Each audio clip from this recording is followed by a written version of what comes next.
Écoutez, merci. Je ne sais pas exactement quel est le message que vous attendez de moi, mais j'ai toujours tout un tas de choses à dire, comme ceux qui me En connaissent famille. le savent. Donc je pense que je n'aurai pas de problème en fonction de ce que j'ai entendu pour intervenir. Alors, d'ailleurs, je commence par me présenter. Donc, moi, je préside le pôle Aérospace Valley, qui est situé donc entre l'Aquitaine et Midi-Pyrénées.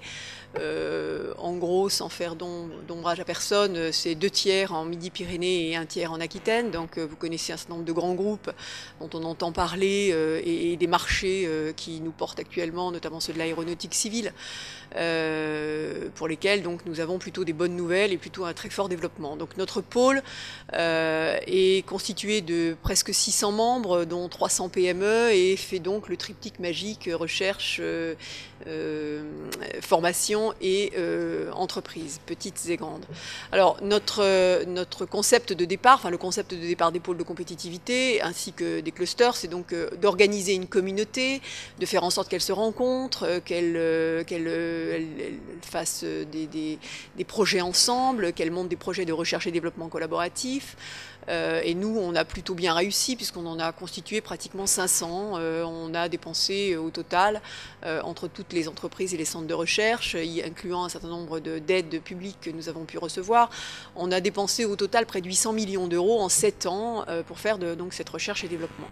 Alors, au-delà de ça, donc on est assez content de notre résultat. On a un pôle qui est vraiment reconnu, qui est apprécié. Mais au-delà de ça, maintenant, nos principaux financeurs se disent bon ben c'est bien, vous avez prouvé qu'effectivement vous étiez capable à l'intérieur des clusters de répondre à la demande qu'on vous a faite, mais maintenant tout ce qu'on a fait c'était bien évidemment pour le développement économique. Alors nous on répond plusieurs choses à ça, c'est que d'abord l'effet cluster en tant qu'Aérospace Valley il est assez difficile à séparer de l'effet global de la filière. Alors nous comme on a une filière qui va plutôt très bien, on va pas dire bah, tous les emplois créés liés à cette filière sont dus à Aérospace Valley, je pense que personne ne nous croirait et bien évidemment ils auraient raison. Hein, c'est les succès d'Airbus et d'un certain nombre de grandes entreprises, de Safran, Dassault, qui nous permettent effectivement de connaître cette embellie. Néanmoins, on sait aussi identifier quand même quelques points intéressants liés au pôle. Bon, alors au-delà de cette question, on nous dit oui, mais voilà, on a dépensé, donc vous avez dépensé 800 millions d'euros, on y a mis 300 millions d'euros d'argent public, et qu'est-ce que vous avez fait de tout ça, et quel est finalement l'apport en termes de développement économique que le pôle a pu apporter. Alors, je voudrais donc insister sur le fait que nous nous mettons en ordre de bataille pour faire en sorte que le pôle de compétitivité ne soit pas juste le triptyque recherche, formation, entreprise, mais que ce soit bien un sujet, une organisation liée à l'innovation. Alors, je pense qu'il est important aujourd'hui, moi j'ai fait partie d'une commission qui s'appelle la commission Béla-Tambourin, dont du nom des 2 animateurs, qui a été rendu aujourd'hui, ce rapport, dont la conférence de presse a lieu en ce moment. Donc c'est Fleur Pellerin et Geneviève Fioraso qui sont en train de restituer les travaux de ce groupe.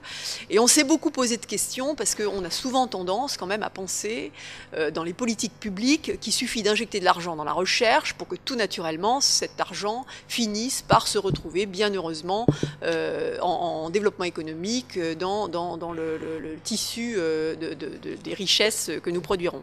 Or, on sait tous que ce n'est bien évidemment pas vrai. C'est-à-dire qu'on a beau... Et je peux vous dire qu'il y a 2-3 jours encore, ce rapport a fait l'objet de beaucoup de grincements et de crispations. Il a failli pas sortir, parce qu'un certain nombre d'acteurs du monde de la recherche, et je ne sais pas qui c'est, donc comme ça je ne trahirai personne, se sont un peu élevés en disant « Ah oui, mais nous ce qu'on aurait voulu dans ce rapport, c'est que vous puissiez dire « Ah ben il faut injecter plus d'argent dans la recherche technologique, par exemple, ou dans la recherche appliquée. » Et malheureusement, non plus, ça ne sert encore à rien. C'est-à-dire que c'est bien de continuer à mettre de l'argent dans la recherche, je ne dis pas le contraire, bien évidemment, c'est bien de continuer à injecter de l'argent dans la recherche technologique, et la recherche fondamentale ne peut pas fonctionner autrement que par l'apport de l'argent public qu'il reçoit, même si on les incite à avoir des contrats partenariaux. Mais bien évidemment, pour arriver à transformer ça en activité économique, ça ne suffit pas. Et il faut bien évidemment s'attaquer à d'autres sujets, notamment la possibilité de transformer un petit peu les différents acteurs en entrepreneurs et non pas juste en réalisateurs de programmes de recherche. Alors je me permets quand même là aussi de faire une petite remarque. Il se trouve que je suis j'ai l'honneur d'être membre du conseil d'administration du CNRS et on avait notre conseil d'administration la semaine dernière et dans le bilan annuel, il a été annoncé le nombre de chercheurs qui avaient quitté le CNRS pour fonder leur entreprise. Et bien évidemment, il est très très faible.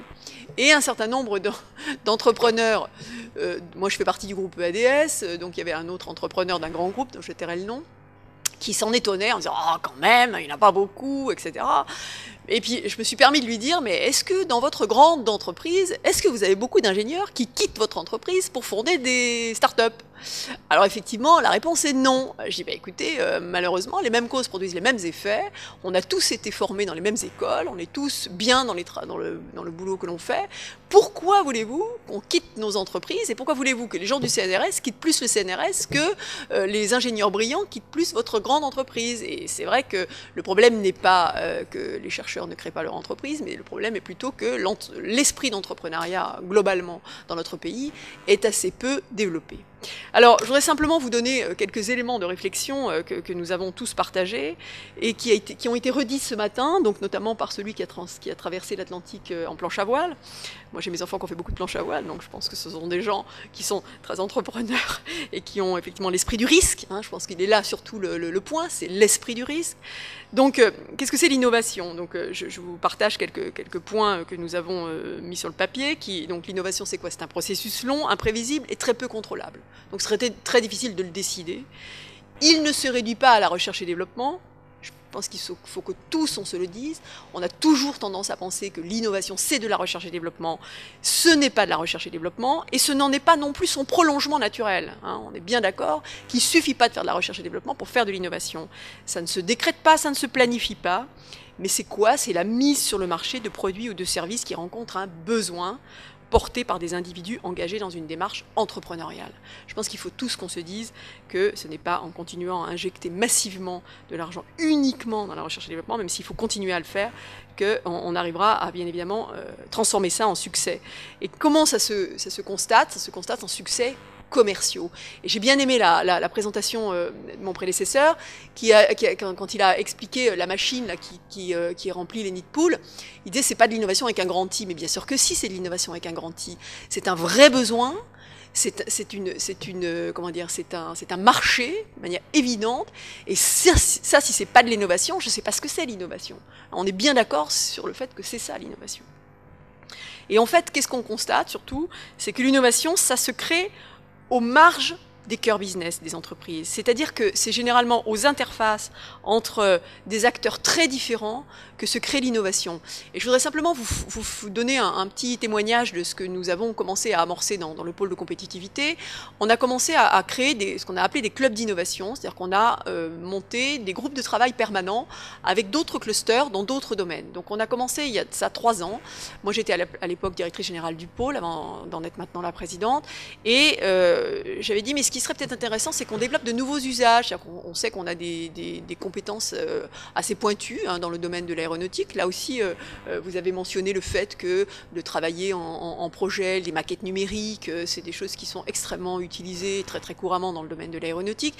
Et on voit bien et dans le spatial, et on voit bien que ce sont des technologies qui pourraient être utilisées ailleurs. Donc on s'est dit pourquoi est-ce qu'on n'essayerait pas de faire des groupes de travail permanents pour permettre de trouver des idées pour utiliser les technologies que l'on utilise dans l'aéronautique et le spatial. Et on a constitué donc un groupe de travail avec des gens du monde agricole. Donc on avait un groupe de travail de 20 personnes, j'ai bientôt terminé, si c'est ça que vous me dites. Non. Un groupe de travail de 20 personnes dans lequel on a mis 20 personnes issues de l'aéronautique et du spatial, et avec la possibilité d'utiliser les technologies comme les drones, comme les applications spatiales, comme les technologies de la maquette numérique, etc., la robotique, la certification aussi, notamment des logiciels, et 10 personnes du monde de l'agriculture. Et on a constitué un groupe de travail qui se réunissait peu près tous les 2 mois, avec un format bien précis, le matin 8 heures, déjeuner quasi obligatoire pour essayer de constituer un peu les liens. Alors au début, je vous cache pas que ça a été un petit peu rock'n'roll, c'est-à-dire que on écoutait les gens qui faisaient pousser des pommes, d'autres qui engraissaient les canards. Je voyais les gens autour de moi dans le domaine aéronautique qui ouvraient les yeux comme des soucoupes en disant où est-ce qu'elle veut nous emmener là, on voit pas bien. Et puis voilà, bien heureusement, tout ça a donné des produits extrêmement intéressants. Donc je ne sais pas si vous avez entendu parler, on est en train d'équiper un certain nombre de brebis des Pyrénées, de puces. Alors c'est pas les fameuses puces qui sont décriées par la Commission européenne, mais c'en est d'autres. Et j'ai déjà des éleveurs qui m'appellent. Donc en fait, ce sont des puces qui ont été mises au point par des anciens ingénieurs de Motorola, par la société Sigfox, avec des antennes extrêmement simples et très très peu chères. Et on est capable, pour moins d'1 €, avec des puces qui se rechargent tous les 10 ans, de pouvoir repérer n'importe quoi et n'importe quel animal. Donc moi j'ai des éleveurs de l'Ariège qui m'ont appelé en me disant écoutez, moi j'ai grosso modo 25 brebis qui me sont volées tous les ans, ça m'intéresserait éventuellement de pouvoir les équiper d'une de vos puces. Donc voilà, alors on a aussi un autre projet que l'on vient de labelliser là, qui permettent de faire de la cartographie de lacs et de points d'eau. Hein, donc en Lot-et-Garonne, on en a repéré je ne sais plus combien de centaines. Donc ça évite de faire des dragages inutiles. Donc on a un drone qui va pouvoir faire de la cartographie avec une géolocalisation spatiale. On a aussi des plateformes qui vont être équipées sur des tracteurs, enfin des plateformes dédiées au machinisme agricole. Donc on voit bien là que c'est par l'acclimatation d'usages différents et par cet interclustering que vous avez évoqué, que l'on va, et par des proximités improbables que l'on n'aurait jamais pu organiser avec notre organisation en silo, avec des thématiques, des filières qui sont un peu étanches les unes avec les autres, que l'on va pouvoir, grâce à ça, trouver des opportunités de développement. Je voudrais simplement vous citer une petite... une citation de Manuel Castells qui disait que Internet, finalement, c'est le produit d'une combinaison unique de stratégie militaire, de coopération scientifique et d'innovation contestataire. Et c'est grâce à tout ça qu'on est arrivé à la création d'Internet. Voilà. Et alors, je voulais simplement aussi vous faire part d'une petite réflexion qui est finalement qu'on n'a toujours pas établi quel était notre modèle idéal. Hein. Donc, on voit bien qu'il y a des initiatives, et Dieu merci, des initiatives locales qui aboutissent effectivement à quelquefois une multiplication d'acteurs. Donc, comme le disait aussi tout à l'heure Dominique Lefebvre, c'est ça, hein, c'est vous, voilà. Il disait que finalement on passe notre temps, quand on s'aperçoit que certains modèles échouent, on passe notre temps à en créer de nouveaux. Donc nous, à Aerospace Valley, on avait l'impression qu'on avait fait un tour assez exhaustif. Bon, on a eu la création d'un cluster drone. On s'est dit, oh là là, mais qu'est-ce que c'est ce truc-là? C'est bien exactement dans le même champ que ce qu'on fait nous. Bon, ben, on a essayé de se dire, bon, ben, après tout, si certains acteurs ont considéré qu'il fallait créer un cluster drone, c'est que vraisemblablement, nous ne répondions pas aux besoins. Donc il faut laisser tout ça arriver. Hein. Il faut être darwinien, c'est-à-dire il faut laisser un certain nombre de clusters naître, peut-être les évaluer au bout d'un moment. Hein. Je rappelle que les pôles sont tous évalués tous les 3 ans et que ceux qui ne sont pas à la hauteur des ambitions qu'on leur avait prêtées, ben, ils sont supprimés. Donc moi, je suis pour qu'il y ait une multiplication des acteurs, mais qu'on n'oublie pas de temps en temps de vérifier qu'ils font bien le job et qu'on n'oublie pas de se dire, bon, bah, si ça marche pas, il faut qu'on le reconfigure et qu'on n'oublie pas d'éteindre la lumière quand il est nécessaire de le faire. Mais peu importe. Donc, quel est notre modèle? En fait, on voit bien qu'on oscille entre plusieurs modèles. On a le rêve américain, c'est-à-dire qu'on se dit, voilà, il faudrait qu'on se fasse la Silicon Valley. Et en plus, l'Aquitaine, c'est en plein ouest, donc on se dit, on devrait être la future Silicon Valley de l'Europe. On voit plutôt qu'on est sur des innovations de rupture dans le concept de la start-up, mais on voit bien que nous, on n'est pas tout à fait dans ce modèle-là. Hein. On aimerait bien, mais on n'y est pas. On rêve aussi du modèle allemand. Hein. Dieu sait si on en a entendu parler, avec un Mittelstand solide, bien établi, des grosses entreprises et plutôt de l'innovation incrémentale. On en rêve aussi, on aimerait bien leur ressembler aussi.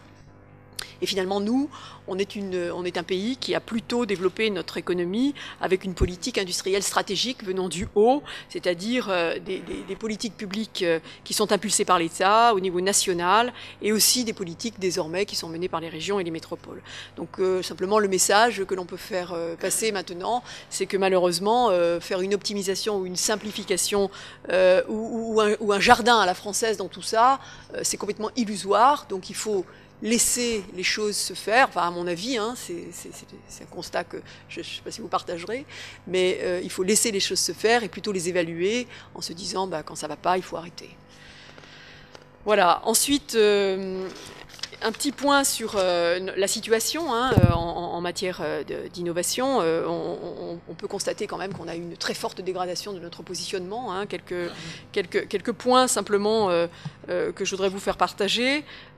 Donc sur l'indicateur du Community Innovation Survey d'Eurostat, nous sommes à la 11e place. Nous sommes à la 16e place en 2012, alors que nous étions à la 11e place en 2006. Donc c'est un indicateur qui reprend un certain nombre de créations de start-up, brevets et tous ces points-là. Et simplement sur, par exemple, les clean tech, le World Wide Foundation en 2012 a classifié un certain nombre de pays.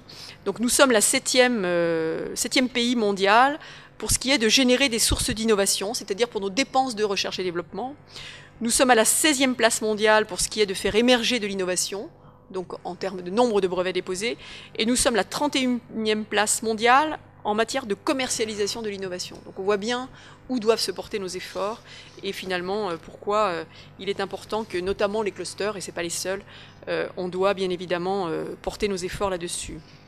Un autre petit point qui est, à mes yeux, est très important, puisque la filière que je représente porte encore une grosse capacité de production. Nous sommes une des rares filières qui avons massivement peu délocalisé. Nous avons encore énormément d'usines qui fabriquent les produits que nous vendons, que ce soit Airbus, que ce soit Dassault, que ce soit Safran, que ce soit Thales. Nous produisons massivement sur notre pays les produits que nous vendons. Et ce qu'il faut bien avoir en tête, c'est que le mirage de l'innovation sans industrialisation est bien un mirage. C'est-à-dire qu'on a prétendu il y a quelques années que l'on pouvait faire de la recherche qui était éloignée des lieux de production. C'est vrai pour la recherche fondamentale, ce n'est pas vrai pour l'innovation.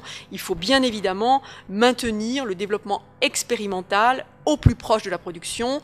C'est un développement qui est lié à la connaissance du produit et au process de fabrication. Donc il faut maintenir une partie de notre industrie présente pour pouvoir innover. Nous n'innoverons pas, nous ne serons pas capables de faire sortir des nouveaux produits si nous ne produisons pas sur place. Voilà.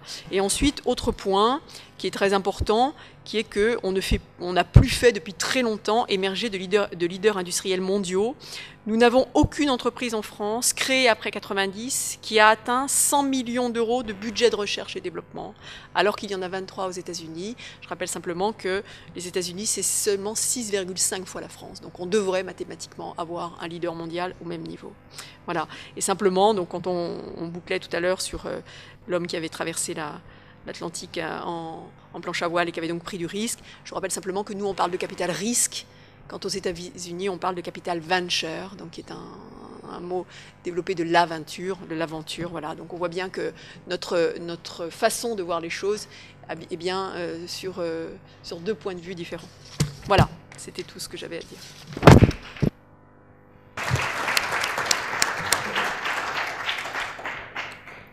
Merci beaucoup, madame.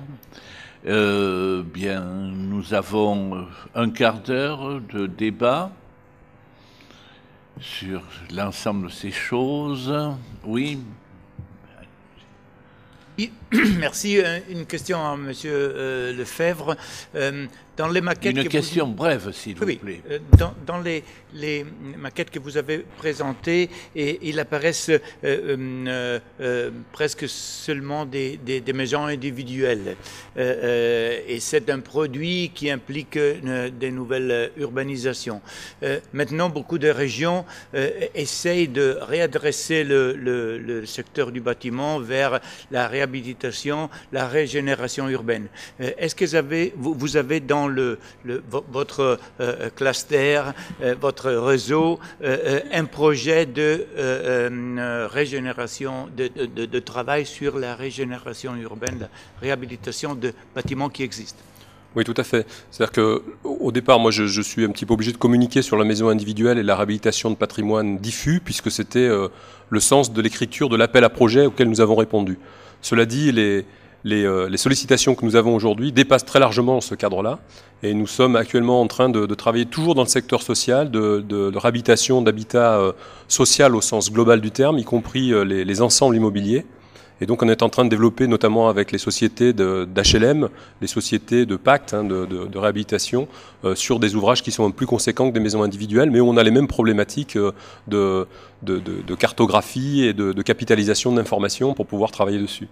Donc ça, c'est assez important. Par ailleurs, je vous ai cité que parmi les contreparties ou les membres contributeurs, si vous voulez, à ce projet, au-delà des PME que nous avons, puisqu'en fait, Escale, je ne l'ai pas dit tout à l'heure, c'est plus de 20% des entreprises PME du Sud-Aquitaine en chiffre d'affaires, hein, donc ce sont les adhérents. On a aussi Saint-Gobain et GDF Suez qui, eux, sont des attendus en direction des copropriétés, qui est un vrai débat aujourd'hui au niveau national. Et donc, à ce titre-là, on a expérimenté nos techniques qui sont complètement expérimentales encore, hein, de scan des bâtiments sur un grand bâtiment situé dans la région parisienne avec Saint-Gobain, qui a pour objectif de faire une étude des pratiques actuelles et des pratiques de recherche et développement que développe Didier Roux dans le cadre de Saint-Gobain, avec des nouveaux types de façades basés sur ces technologies. On est en train de comparer les deux modèles. Alors bon, c'est un chemin, hein, l'innovation, c'est-à-dire qu'il y a des résultats qui ne nous plaisent pas, sur lesquels il faut encore qu'on s'améliore. On est dans cette phase de développement et de mise en place. On n'arrive pas encore, ça paraît un peu surprenant, mais on n'arrive pas encore à partir d'un nuage de points à vectoriser de façon automatique pour avoir un dessin automatique qui sort. C'est de la R&D chez les éditeurs de logiciels. Donc moi qui étais formé à la résistance des matériaux et au béton armé, il va falloir que je réfléchisse un peu et que je me forme pour comprendre comment fonctionnent des gens qui sont du domaine de l'informatique, des échanges de données informatisés, des processus industriels, des sciences de l'homme, bien évidemment, parce que, encore une anecdote, Bouygues, au niveau national, a fait une expérimentation sur des tablettes qu'on met dans les logements pour informer les usagers de leur consommation énergétique. Encore une idée de théoricien. Puisque quand on pose la question à l'usager de qu'est-ce qu'il attend de cette tablette au niveau de l'information qui est affichée, sa première réponse c'est l'heure, la deuxième réponse c'est l'heure de passage du bus en bas de la résidence, la troisième réponse c'est la météo, vous êtes tous assis là donc je vais pouvoir le dire, hein. La quatrième réponse c'est l'horoscope, et la dernière réponse c'est effectivement l'affichage des consommations. Quand vous allez dans des maisons en précarité, en grande précarité à Mauléon, où il n'y a souvent pas de salle de bain, la précarité énergétique pour l'habitant de Mauléon qui n'a pas de salle de bain, c'est pas le fait qu'il ait un problème de chauffage. Surtout à Mauléon où il fait pas si froid que ça finalement par rapport à d'autres régions françaises. C'est plutôt de dire comment je me mets en situation de confort. Donc toutes ces notions-là qui ramènent à l'usage sont extrêmement importantes et on a certains ayatollahs au niveau national qui ont des grandes idées bien parisiennes mais qui ne sont pas connectés au terrain. La réalité de nos PME aujourd'hui sur les territoires, elles sont connectées à ce terrain parce qu'elles le vivent tous les jours. Et la difficulté de ces gens-là, c'est ce que disait Madame Paillard à l'instant, c'est la peur. C'est la notion de risque. Et donc dans le climat surtout régional que nous avons ici et surtout aux Pays-Bas que nous avons, il y a des peurs énormes.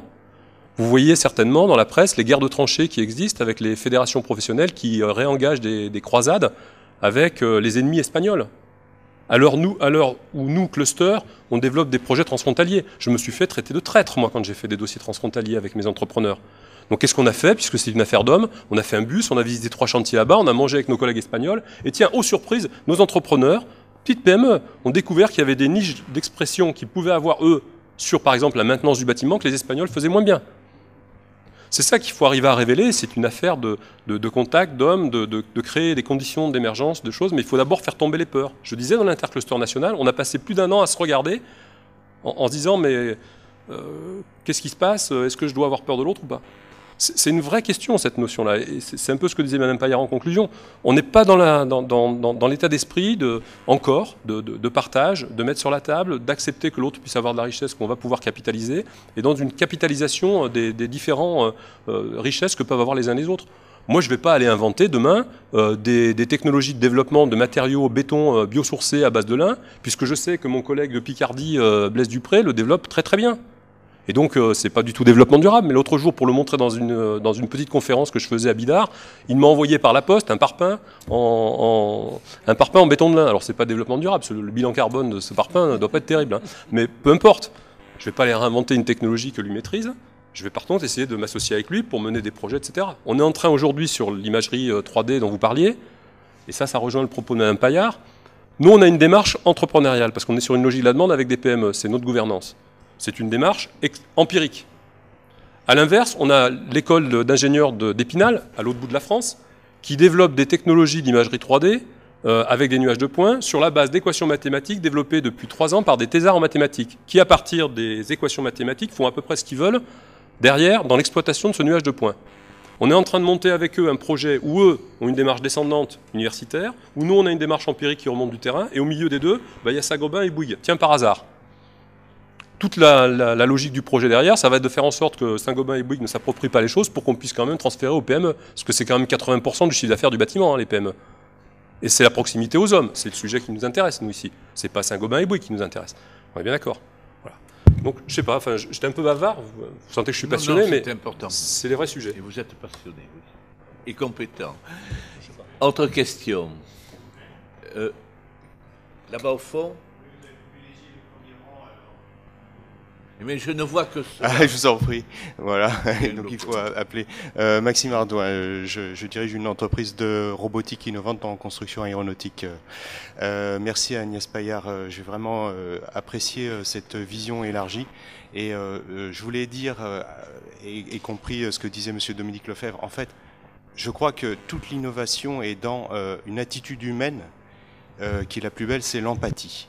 C'est quand on commence à s'intéresser aux besoins de l'autre.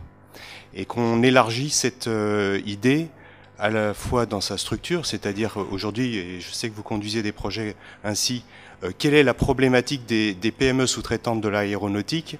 C'est qu'elles font face à des structures d'achat centralisées qui sont devenues inhumaines. Or, c'est elles qui détiennent aujourd'hui le savoir-faire, qui sont le recueil de ce qui peut être encore porté dans l'avenir une nouvelle construction aéronautique. On sait bien qu'il y a une restructuration à l'image de l'automobile, n'est-ce pas? C'est-à-dire que ce sont des PME qui vont réaliser les produits et le modèle industriel du grand Airbus évolue comme on l'a vu faire un peu pour l'automobile, avec effectivement de l'emploi local.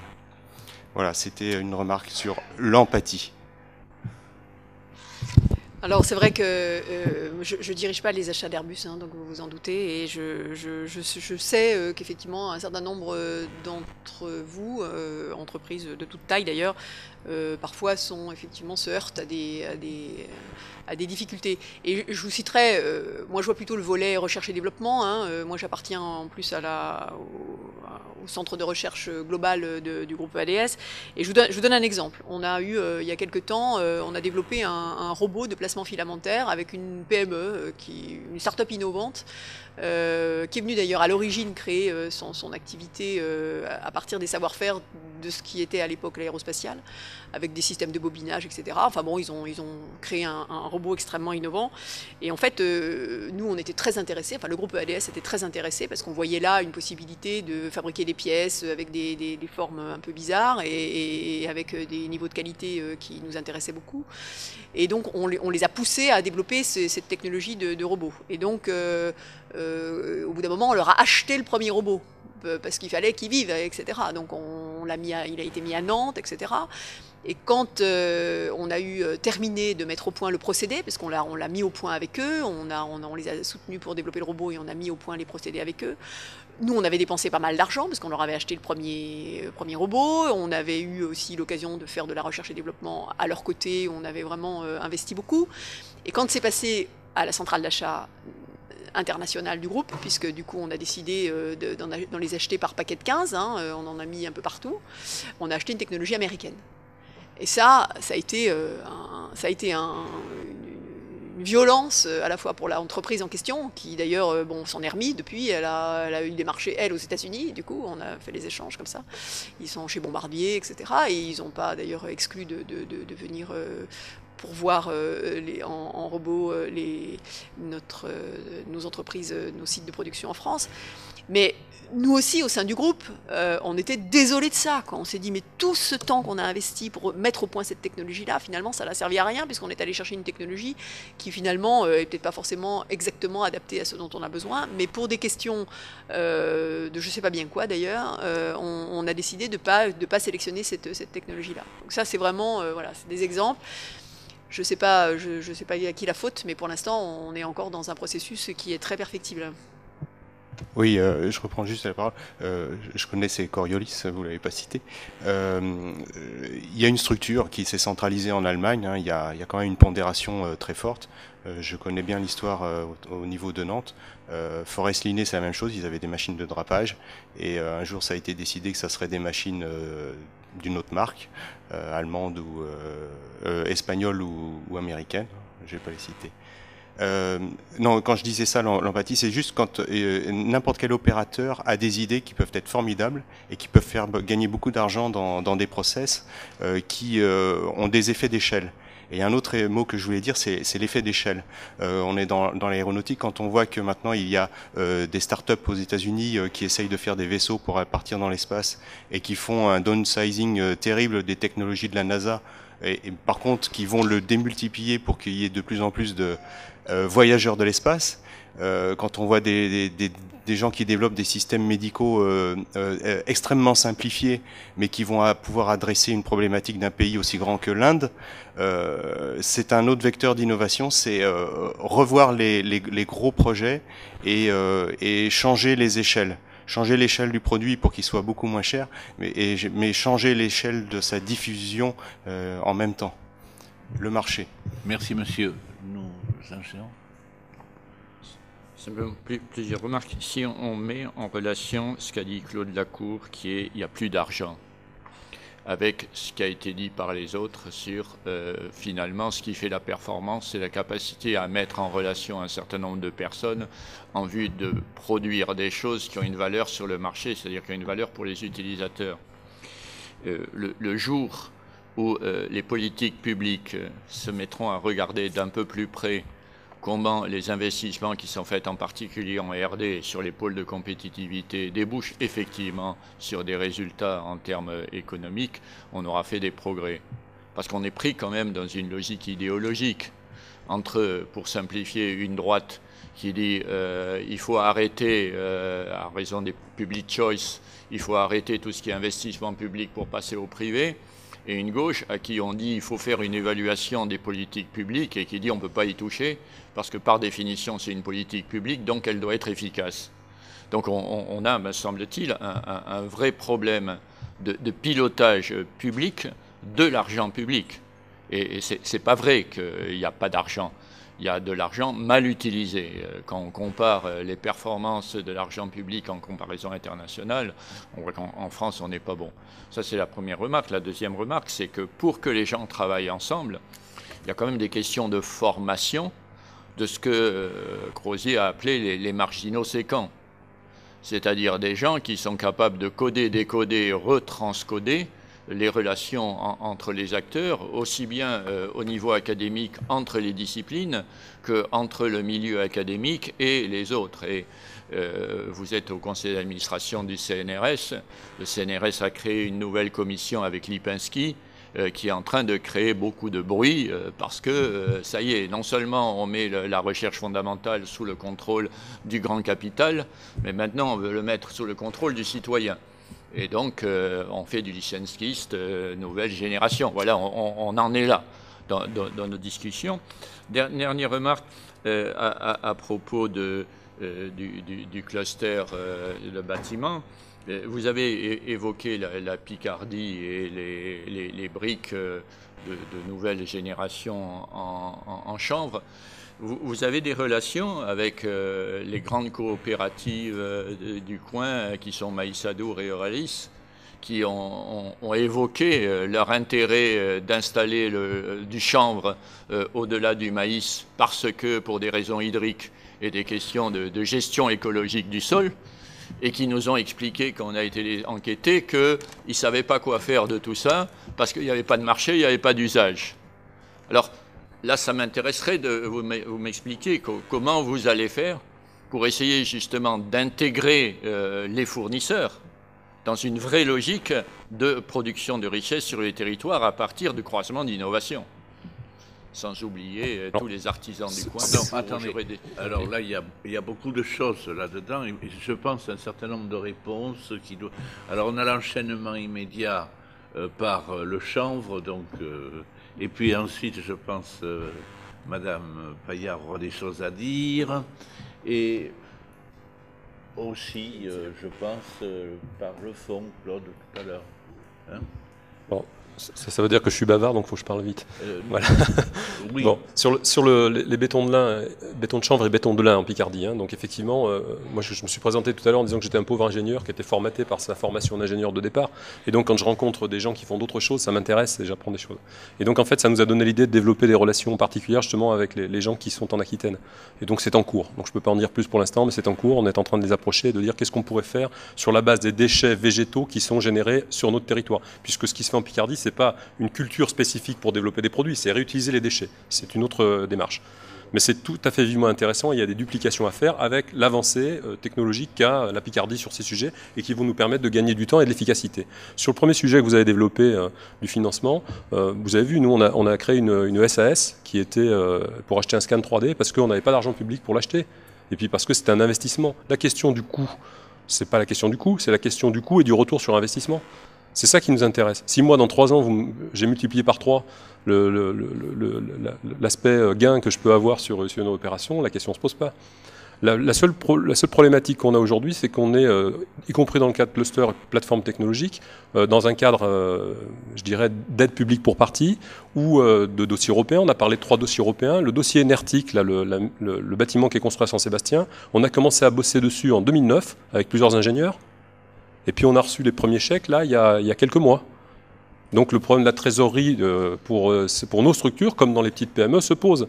Et est-ce que là, quelque part, le rôle de l'action publique, c'est pas aussi de faire cette avance en fonds de roulement remboursable? Madame Paillard a dit tout à l'heure aussi qu'il fallait évaluer les structures. C'est vrai que le mot cluster actuellement est à la mode. On voit des clusters naître un peu partout, qui sont des volontés institutionnelles, mais qui ne sont pas forcément des volontés institutionnelles instrumentées, mesurées et jugées sur leurs résultats. Je veux dire que quelque part, moi j'ai participé à l'écriture du document freins et leviers à l'innovation du plan bâtiment Grenelle. On a fait des propositions au ministère en disant mais évaluer les structures de développement, donc qualitativement, hein, pas uniquement sur le résultat, parce que comme on le dit, on n'aboutit pas toujours sur une solution, mais c'est un chemin. Et enfin, plutôt que de donner des subventions, faites des prêts. Et là, c'est complètement différent. Ça change complètement la donne de l'aide publique. Ça responsabilise les acteurs qui ne sont pas là simplement comme des chasseurs de subventions. Et puis, ça permet de remettre les choses au bon niveau en disant que toute structure qui n'est pas ancrée sur une réalité économique n'existe pas. Voilà. Donc là, je pense qu'il y a une vraie réflexion à avoir. Je pense qu'on n'est pas encore suffisamment... Enfin, c'est mon point de vue personnel. Hein, je pense qu'on n'est pas suffisamment... Enfin, qui est partagé avec un certain nombre d'autres collègues de clusters. Je pense qu'il y a plusieurs familles de clusters. Il y a des clusters plutôt, je dirais, décidés par une volonté politique institutionnelle. Et puis, il y a des clusters, et il en faut, hein, et il y a des clusters qui sont plutôt d'une volonté entrepreneuriale. Entre les deux, il y a peut-être un modèle qu'on doit imaginer, à l'heure où, dans l'économie et dans la crise qu'on vit actuellement, qui est une crise, mais qui est aussi une opportunité, on peut peut-être inventer un autre modèle. Le problème que j'ai dans mon cluster entrepreneurial aujourd'hui, c'est que les entreprises qui ont du mal à boucler les fins de mois et qui ont du mal à voir demain matin ce qu'elles vont faire, ont du mal à cotiser. Alors elles me disent tous, c'est super ce que vous faites au niveau du cluster, on est tout à fait intéressé pour rester dans le cluster, mais aujourd'hui c'est difficile de verser la cotise. Comment on fait? Donc ça veut dire que le système cluster est mort, donc il faut peut-être inventer une autre modalité ou un autre modèle économique par rapport à tout ça, en tissant des liens entre les petites PME, les grands groupes, la puissance publique, etc. Il y a des choses à imaginer qu'on n'a pas encore trouvées, y compris sur cet aspect des choses. J'en termine. Il n'y avait pas vraiment de questions, donc je ne vais pas monopoliser. Hein. Je partage vos constats, hein, à la fois sur l'utilisation de l'argent public. Moi, je rejoins aussi ce qui vient d'être dit. Hein. Essayons aussi de trouver des systèmes dans lesquels on rembourse l'argent dans le cas où on a un succès. Hein. On a eu, alors là aussi, hein, je vais toujours parler d'aéronautique, mais l'aéronautique, à cet égard, bon, on sait qu'il a été largement soutenu parce que notamment on est sur des programmes duo, c'est ça, duo, c'est-à-dire des programmes à moitié militaires, à moitié civils, et c'est aussi grâce à ça qu'on a l'avancée que l'on a, hein, il faut pas se le cacher. Bon, et en même temps, tous les programmes de l'aviation civile ont été soutenus en avance remboursable, qui était remboursable jusqu'à 2 fois, je crois, voire plus même, en fonction du succès commercial du produit. Et ce qu'il faut savoir, c'est que toutes les avances remboursables qui ont été financées par la Direction Générale de l'Aviation Civile sur tous les grands programmes, notamment d'Airbus, hein, ont été plutôt d'un certain rapport pour les finances publiques. C'est-à-dire que ça a rapporté beaucoup plus d'argent que ce que ça en a coûté. Donc essayons plutôt d'être effectivement vertueux avec un système qui, quand on échoue, on ne rembourse pas, et quand on a un succès, on rembourse, voire plus. plus pour permettre aux petits copains de nouveau avoir droit à des aides de ce type-là. Et effectivement, je partage votre constat sur le fait qu'on a un problème d'état d'esprit, c'est-à-dire qu'on est effectivement sur des politiques très administrées dans lesquelles on considère qu'effectivement, dans la recherche, s'allier avec des industriels, c'est quasiment se prostituer, quoi. Et ça, c'est gênant, hein, effectivement. J'espère que c'est pas le cas. Et on est en train de mettre en place, dans le cadre du pôle de compétitivité, un système qui va constituer effectivement à monter une ESAS, où on va aider les entreprises en fait à faire tout ce travail de marketing, hein, c'est-à-dire de marketing industriel. C'est-à-dire une fois qu'on a une idée qui est arrivée à un niveau technologique qui est quasiment un démonstrateur, bon, bah, il faut aller trouver des clients, il faut faire ses premières approches. Et ce que disait monsieur aussi tout à l'heure, quand on est une petite entreprise qui pense avoir vraiment une innovation de rupture, pour arriver à se faire repérer simplement, au moins avoir une audience, un rendez-vous pour expliquer ce qu'on sait faire, quelquefois c'est quasiment impossible. Enfin moi à l'époque j'ai monté une petite entreprise, je travaillais chez IBM, tout d'un coup je me suis appelé une entreprise totalement inconnue, des gens qui me recevaient au téléphone ne me prenaient plus au téléphone, simplement pour parler et pour expliquer ce qu'on sait faire. Et on avait des grandes entreprises qui vous disaient non mais je peux même pas vous recevoir, vous n'êtes pas dans mon panel de fournisseurs. Bah oui effectivement, je suis pas dans mon panel de fournisseurs, mais j'aimerais bien vous parler justement pour pouvoir espérer y être un jour. Ah ben non, c'est pas possible, parce que comme vous n'êtes pas dans mon panel de fournisseurs, donc je ne peux pas vous recevoir. Donc on est sur un truc qui est un cercle vicieux et dont on ne sort pas. Donc ça c'est un vrai problème.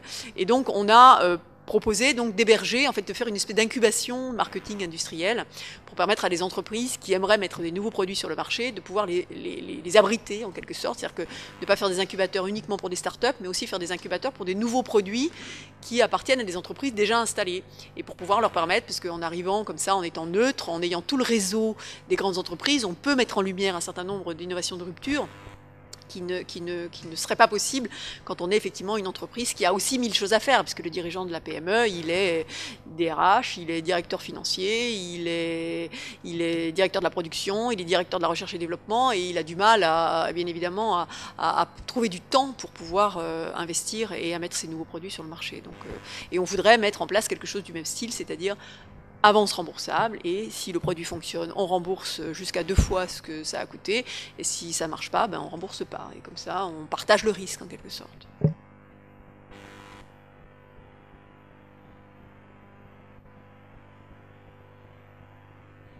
Je suis globalement d'accord avec tout ce qui a été dit ce matin là, dans cette table ronde. Il y a malgré tout, alors je ne voudrais pas polémiquer, il y a malgré tout 2 ou 3 petites choses sur lesquelles je voudrais revenir.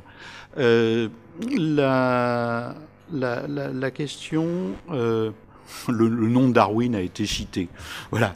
Et pour moi, je réagis sur ce point.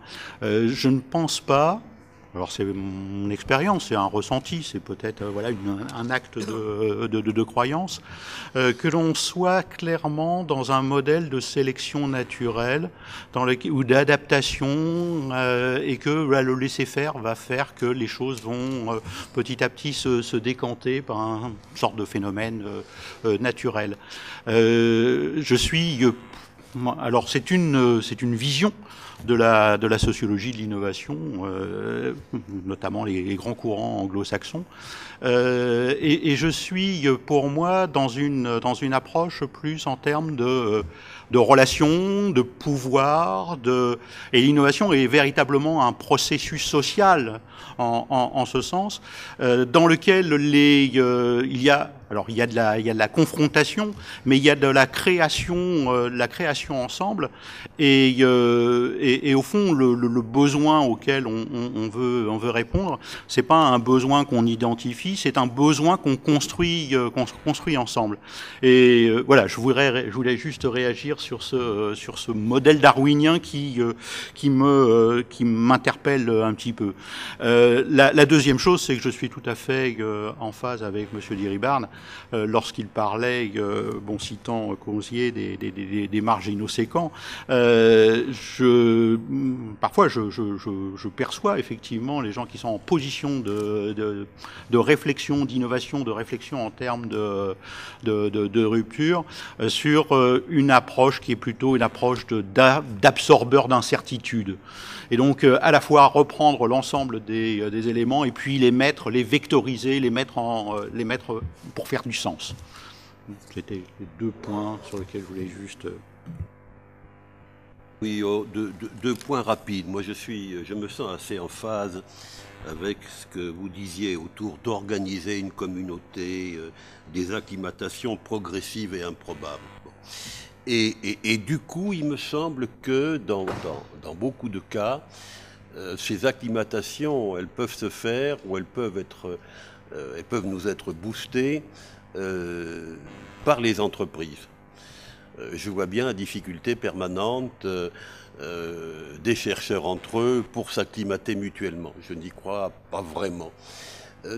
Deuxième point, je crois que ce qui a été dit ce matin montre bien que il me semble qu'on reste quand même dans une version très, très franco-française, plus ou moins héritée des dernières années, voire des dernières décennies. C'est-à-dire on pense quand même très haute technologie, très grand changement.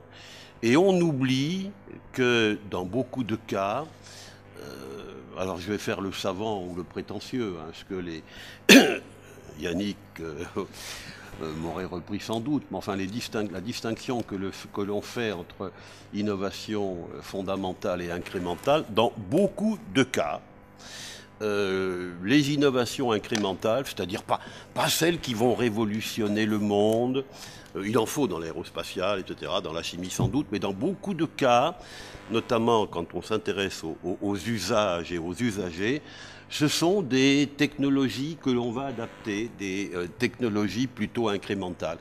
Et ça, on ne sait pas très bien les financer, on n'a pas envie. Voilà, c'est...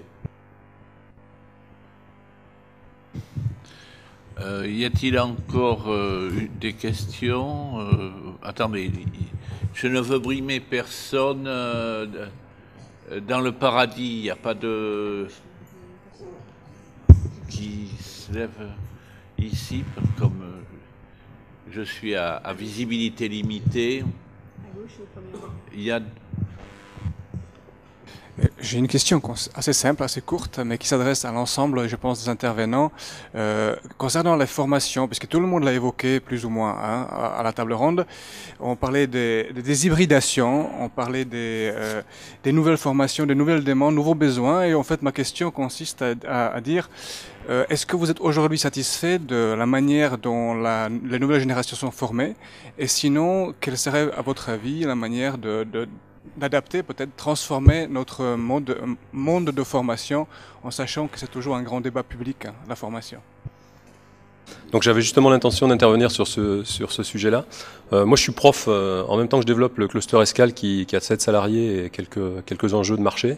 Je suis prof dans une école d'ingénieurs. Donc il y a un représentant de la direction régionale de la recherche de la technologie ici, M. Musso a parlé de formation. Effectivement, le fil rouge du Grenelle, c'est la formation. On a dans notre système de formation actuellement des conservatismes qui sont très forts. Les écoles sont fermées, ne sont pas forcément toujours ouvertes, je suis un peu caricatural, elles ne sont pas toutes comme ça, mais dans l'école d'ingénieurs dans laquelle j'enseigne, sur 14 chercheurs dans le génie civil, 12 sont en train de travailler sur la fissuration du béton. Je ne suis pas persuadé que ce soit vraiment les enjeux d'innovation de notre secteur d'activité. Pour autant, l'organisation interne de la recherche dans le monde académique est celle-ci. Donc il y a à imaginer peut-être d'autres modèles, d'autres façons de travailler dans les modèles de recherche académique pour pouvoir être un petit peu plus connectés, être un peu moins dans une obligation de moyens, mais un peu plus une obligation de résultats. Et justement, la logique des clusters permet de mixer un petit peu ces choses-là. Deuxième remarque, quand je parle à mes étudiants, compte tenu de la déformation que je subis, y compris familialement, j'en ai parlé tout à l'heure, quelquefois ils me regardent avec des yeux tout ronds en disant « mais il est fou celui-ci ». Et je pense que il serait intéressant que les personnes de la maison des sciences de l'homme que vous représentez tous là puissent venir parler, y compris dans les écoles d'ingénieurs à dominante technologique et scientifique. Ça ferait du bien et ça rafraîchirait un petit peu les approches, puisque comme on le disait tout à l'heure, les entrepreneurs de demain matin, moi je les ai devant moi tous les jours.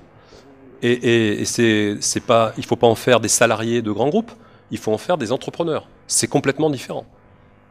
Donc la notion d'habiter, qui n'est pas l'habitat, ce qui a été dit hier, est très fondamentale là-dessus. La notion de qu'est-ce que seront les gens de demain, de qualité de vie, de qualité de vie. On a parlé de voitures à vivre avec certaines marques automobiles françaises.